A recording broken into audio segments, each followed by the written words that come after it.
Welcome to the Protagonist Pub. My name is Tammy, and this is where characters gather.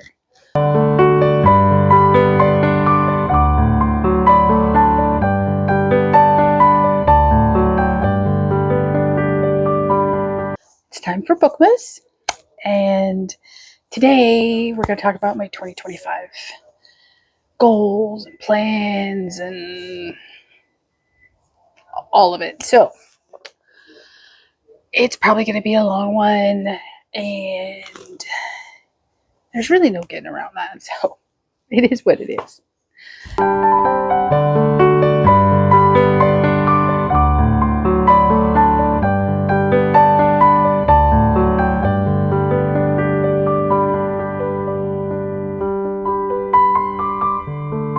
Okay, first let's talk about NetGalley. As of the filming of this video, I have deleted my NetGalley account. I did that for a couple of reasons.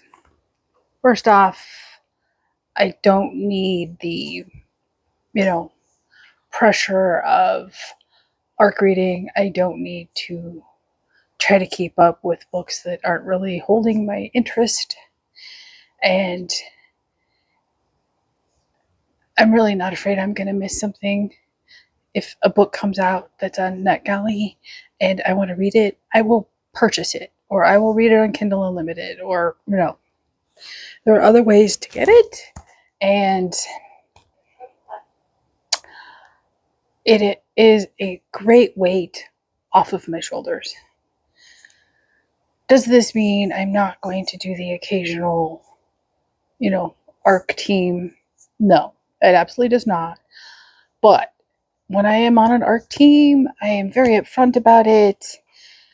I do my best to help the author, and it's usually, I have a set that I'm willing to work with, and it's a no pressure situation. So if life happens, I don't feel guilty. The other reason I deleted my NetGalley account is because this is one area where reading and gaming cross streams and suffer from the same problem. In gaming, we call it access journalism, and in reading, it is ARC FOMO. And we get ourselves in way too deep into requesting books we may or may not have time for or interest in because we're afraid we're going to miss something. And we, rate books higher than we should because we want to continue to get books from publishers and authors. And we are doing a disservice not only to ourselves, but to other readers by rating books higher than they deserve so that we keep active on a publisher's list. Gaming has this same exact problem. It is wickedly toxic. It's called access journalism, in which, the people who support said gaming publisher get advanced copies of the game so that they can tout the game to all of their followers on YouTube and Twitch and X and build hype for a game. And none of those access journalists, that is the gaming terminology, that is not me assigning it, ever have a negative opinion about any game, no matter how bad the game is objectively. Everything is always sunshine and roses. So, don't like it in gaming. I'm not liking the trending in reading, and so I am stepping back from ARCs. I have deleted my NetGalley account. I am not getting involved in that anymore. If I am on an ARC team, you will know it before I ever read said ARC. I just want to be really upfront about that.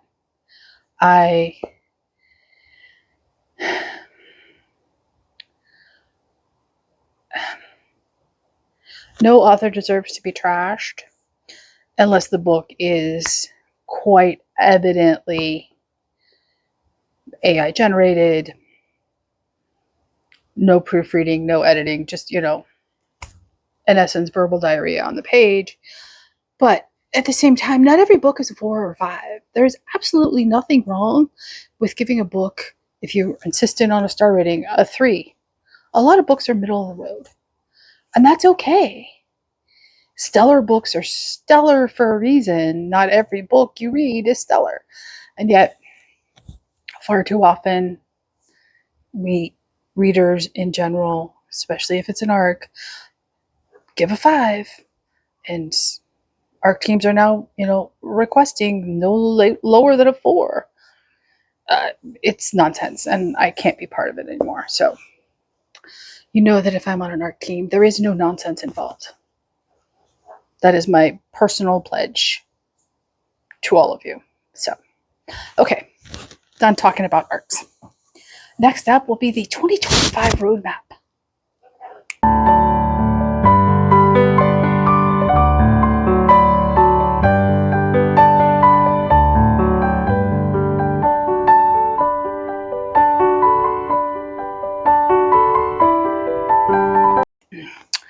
So, 2025.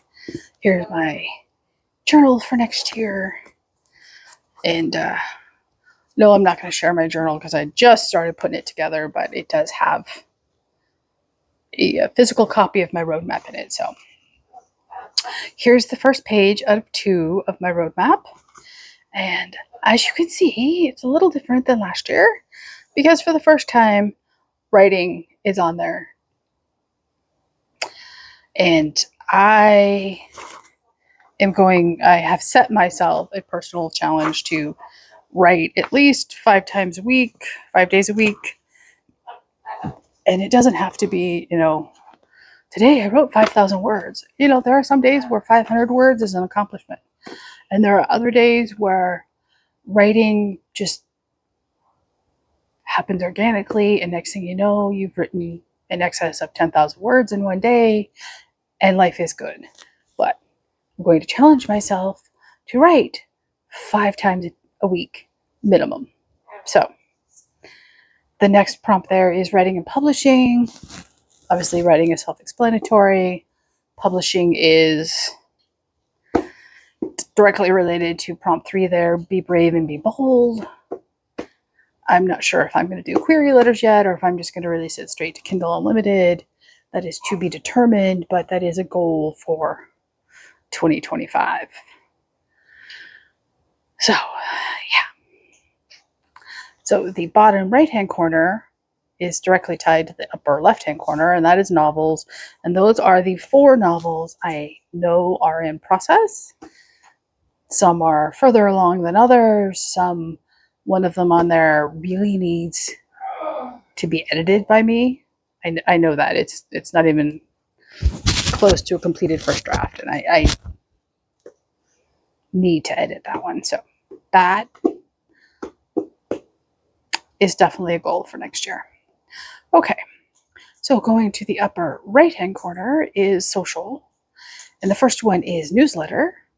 And by the time this video is released at the end of the month, I will have the link for the newsletter in the description box down below. Do I know what that is at the time of filming? No. Do I know there's going to be a newsletter? Yes. So I just need to decide on the format, and I will let you all know as soon as I do. And Instagram, I need to be a little more proactive. I'm pretty bad about, not pretty bad, I am bad about self-promotion of videos and blog posts and all of that stuff, so I need to get better. And Discord. I'm active on Discord for the book club. I will be active on Discord for Discover Catholic Fiction, and you are all invited to join my Discord server. As always, that link is in the description box. Okay. And then the next prompt is content, and that is both video content and written content. As you can see, YouTube videos, writing prompts, which are posted on my blog, and then I need to be more active on blog posts. Okay, back to recording. And the bottom right hand corner is reading, which is what you're all here to listen to, or I know. And there are 4 subpoints to this. New to me authors. That's, you know, why do I even create a subpoint for this? I regularly read new to me authors, so classics. I am going to read a lot more classics this year. I need the depth of characters. I need the depth of story, and I'm not getting it from recently published, so I'm moving on to classics. I want to read my shelves, both physical and Kindle and Nook, so I need to clear off some of my shelves and figure out what's staying and what's going. And then, as always, forgotten ebooks. I have far too many. I think we all have far too many, and I bought them, I downloaded them for a reason, so I should probably read them at some point. Alright, and then the last flag on this page of the roadmap is book club. And I have a roadmap for book club, which I will talk about later on in this video. So poll choices are going to be the same. Share the roadmap, which I'm going to do, and then I will pin that or post it in Discord and see if I can pin it. I'm not sure that I can. And then The Forest. And forgot to grab a copy here. Let me grab my copy. So here's my copy of The Forest by Edward Rutherford. And I'm going to read this over the course of the year. I have made a separate discussion point on the Discord server for The Forest. You are more than welcome to read along with me. I'm reading it over the entire year. So it is, I believe I counted and it was 8 sections. I will read you the back. The Forest is the companion volume to Edward Rutherford's masterwork, Sarum, and it is set in the surrounding area of that novel. So if I can get a hold of Sarum, I'm also going to be reading that, and I will make a separate category for Sarum. From the time of the Norman Conquest to the present day, the New Forest along England's southern coast has remained an almost mythical place. It is here that Saxon and Norman kings rode forth with their hunting parties, and where William the Conqueror's son Rufus was mysteriously killed. The mighty oaks of the forest were used to build the ships for Admiral Nelson's navy, and the fishermen who lived in Christchurch and Lymington helped Sir Francis Drake fight off the Spanish Armada. The New Forest is the perfect backdrop for families who people this epic story.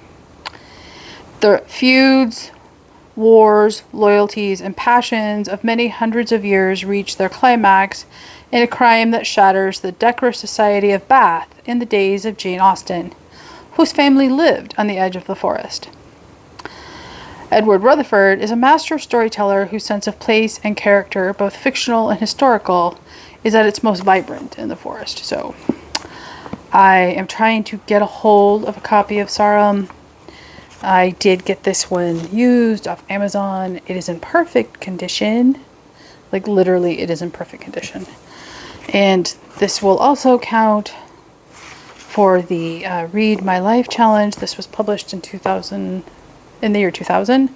So I am very much looking forward to this. I did read another Edward Rutherford book I read 2 Edward Rutherford books in 2024, and he writes great episodic historical fiction. And if you love historical fiction, if you're curious about the New Forest or England and, history in general and bite-sized pieces, this is a great way to approach that. And next year I'm probably going to do, I don't know, his book on Russia, or maybe another one of his city books, London, or not London, I did that this year, maybe Paris in 2026, so we shall see. Okay, and that is the entire first page of the roadmap. So that brings us to page 2. And I didn't put something on the first page of the roadmap that I should have. I'll talk about it separately. It's no big deal. Okay, so upper left-hand corner is Catholic, and I will freely admit that I failed to read the Bible in a year in 2024. I started off strong, and then life got in the way, and I continued to let it get in the way, and that's on me. But luckily, I'm a child of God, and He forgives me, and I can try again. So, 2025, I'm doing all 3 in a years from Ascension Press. So, Bible in a year, Catechism in a year, and the brand new Rosary in a year, starting January 1st. And I need to make an effort to keep A, myself accountable, and B, not let it get away from me again. And with the focus on Catholic fiction, that will, keep it ever present in my own head, which will be a good thing. So, there you go. Speaking of Catholic fiction, the upper right-hand corner is Discover Catholic Fiction. And so, new to me authors, obviously there's going to be a lot of new to me authors in this category, and I am so looking forward to it. I'm planning to read at least 1 Catholic fiction book a month, every month, no exceptions, no hesitation there. I am looking forward to it. I have several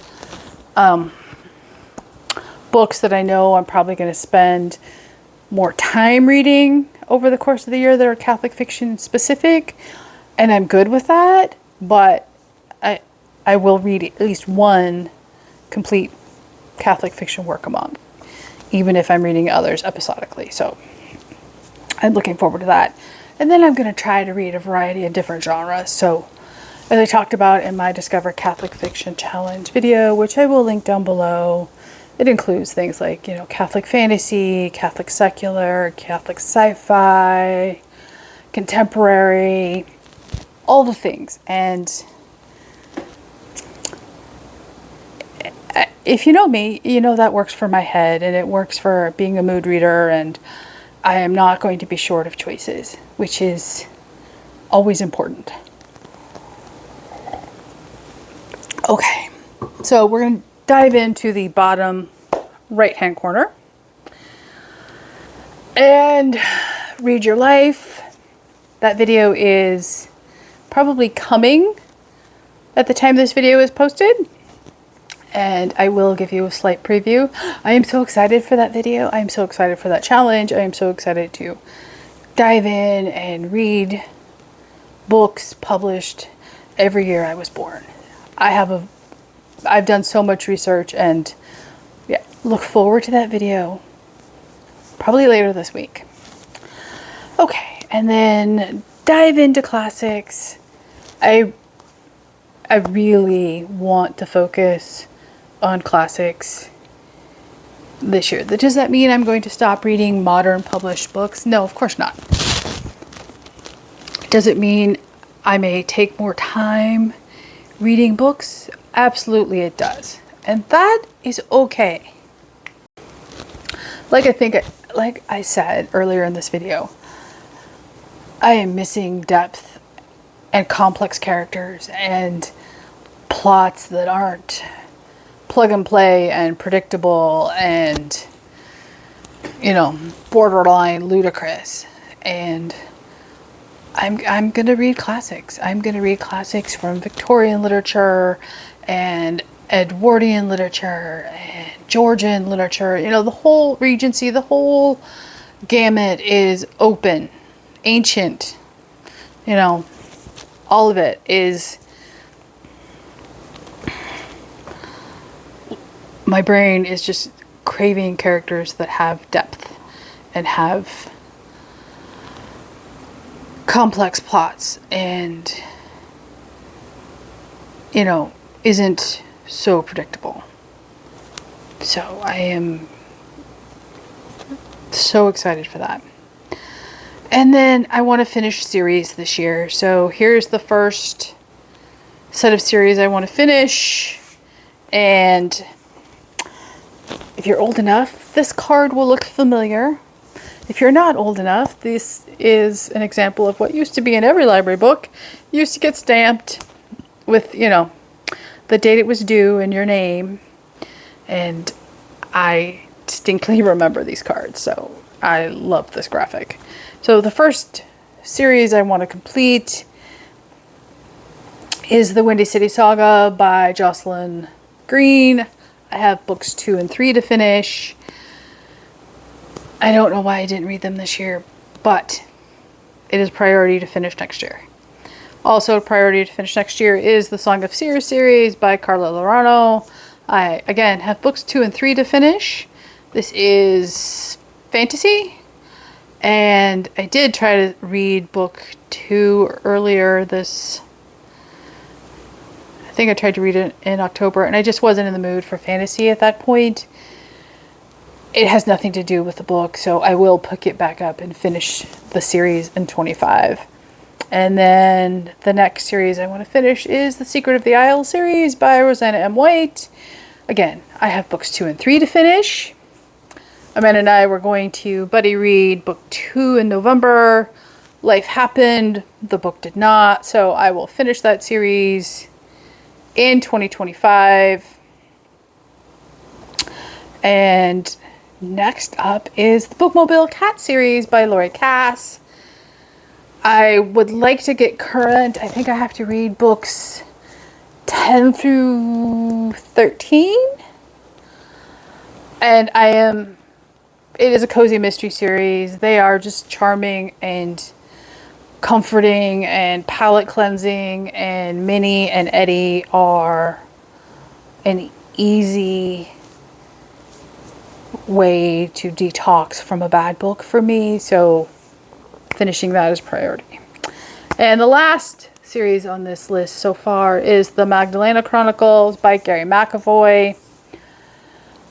I believe there are 4 books remaining in this series for me. This is Catholic secular fiction. The first book, think The Da Vinci Code. I thoroughly enjoyed it, and I know about it because Chrissy pointed me to it, and I am so thankful because I thoroughly enjoyed the first book. So those are series I want to finish in 2025. Okay. And the last one on there for personal goals is to read at least one Shakespeare play every month. And that is not going to be difficult. My graphic printed wrong, so I need to flip over here. So I'm going to read them in order of publication, not necessarily in historical order for the historical plays, or going to read them in the order they were published. I'm also going to read the corresponding Harold Bloom chapter, and it should not be a huge time commitment. And Dave has agreed that he's not going to pick the complete works of Shakespeare for a book in 25 and 2025, so I don't have to worry that he's going to do that. But it is a bite-sized way to get through Shakespeare, and the graphic has them in publication order. And so January is going to be a comedy. My favorite Shakespeare play is coming up in February. I will undoubtedly watch Kiss Me Kate, which is the movie adaptation of it, and I absolutely love that movie. So, it's perfect. And September is Comedy of Errors, which, fits perfectly in Anne's reading prompt, challenge, which leads me into Anne's reading challenge, which is read the classics. She has 12 prompts. Here is her graphic. And she also has a scavenger hunt every month and bonus. I don't know that I'm going to get, scavenger and bonus every month, but I am trying to work my reading choices into, and it dovetails nicely with my personal desire and need to read classics. And I think her prompts are challenging and fun, and seeing as classic can be anything, you know, that's 50 years or older. So I'm technically a classic. It's not like you have to read, you know, fiction that's, you know, a couple hundred years old and you may find it difficult. You can read something published in, you know, the 70s. It just cracks me up. That just cracks me up. Okay, so the last prompt on here. Oh, no, not the last prompt. Next is read with friends, and this covers buddy reads, readathons, challenges. I can't fit everybody's challenge and readathon into my reading. I will try and fit them in as I can.